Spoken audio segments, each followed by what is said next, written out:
We are going to discuss the concept of deadlocks in operating systems. The key points to remember for deadlock is the first point is the definition. What is a deadlock? Two or more processes wait forever for an event to take place, but that event which will never happen.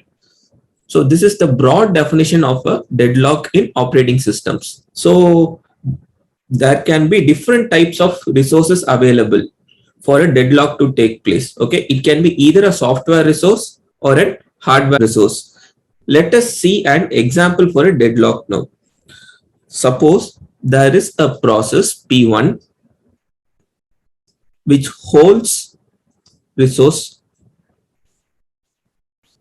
R1.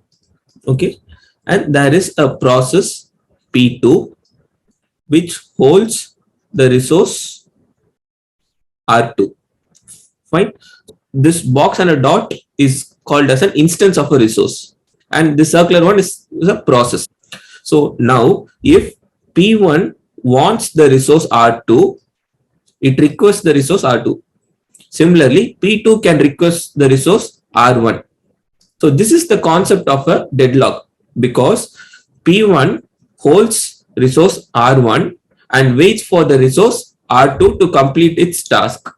P1 is blocked here, right? Waiting for the resource R2.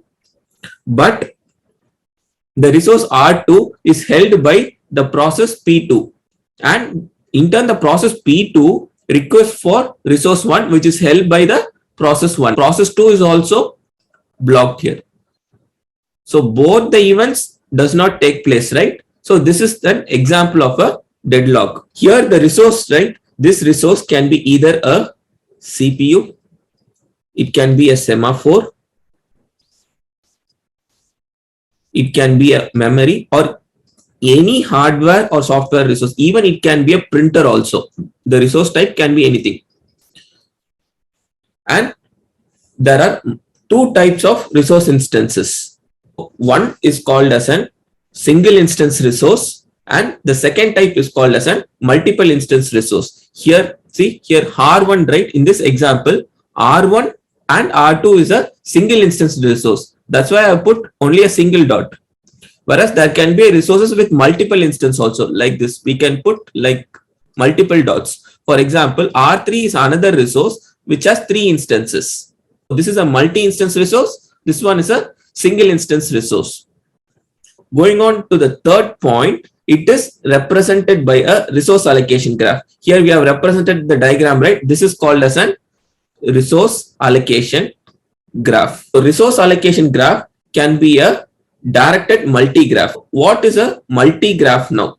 Multi-graph means, let's look at an example. There is a resource R1, let's say, with 3 instances. Okay, and there is only a single process P1. So P1 has 2 instances of resource R1, let's assume.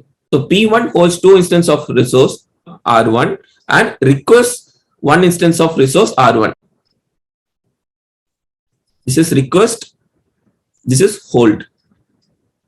These two arrows represent P1 holds resources R1, that is 2 instances of resource R1, and P1 requests for 1 more instance of R1. See here, now assume this as a graphical representation where each instance will be a vertex and the process will also be at vertex, and these will, the hold and the request will be the edges. So you can visualize, right? For 2 vertices, there is multiple edges. So that is why it is called as a multi-graph, and every edge is directed, right? So it is a directed multi-graph. Let's see an example. So I will draw a process P1 which requests single instance resource R1, and P1 holds 1 instance of R2, and R2 has 2 instances of resources, and P2 holds R1 and P2 holds R2 also. Then P2 requests for 1 instance of resource 3, and P3 holds one instance of this resource R3. Now consider this example. For this example, whether there is a deadlock or not. You have to check whether all the processes are blocked, right? Here P1 holds one instance of R2 but waits for P2, right? P2 has resource R1. If P2 releases R1 only, then P1 can execute, right? So P1 is currently blocked now. Let's check for P2 also. P2 holds resources R2 and R1 and it waits for resource 3. But resource 3 is held by process 3, right? This one is blocked. Now let's check for process 3. Is process 3 blocked? No, right? Process 3 wants only resource 3 and it has its resources. So it is not blocked. So process 3 can execute its instructions, right? It has its resources, needed resources, and it can execute the instruction and it can complete the process and can release the resource 3. After it releases resource 3, the process P2 can acquire resource 3 and from block state, it can get unblocked, right? And can execute the process. After P2 completes its execution, it releases all its edges, right? Then R1 is free now. Resource R1 is free now. P1 can take resource R1 and can finish its job, right? So it is also from block state, it gets unblocked and complete its process, right? All the process gets completed. So this one is not an example of a deadlock. No deadlock here. The system is in safe state. Fine. Now let's see an example for a deadlock condition. Fine. I'll draw a bit more complex diagram. P1 is requesting for R1 and holding 2 instances of resource R2. P2 holds resource R2 and holds resource R1 and requests for single instance of resource R3. P3 holds single instance of resource R3.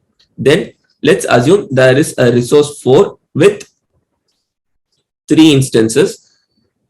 It requests for one instance and it already holds one instance. Okay. Then P3 requests for resource 2.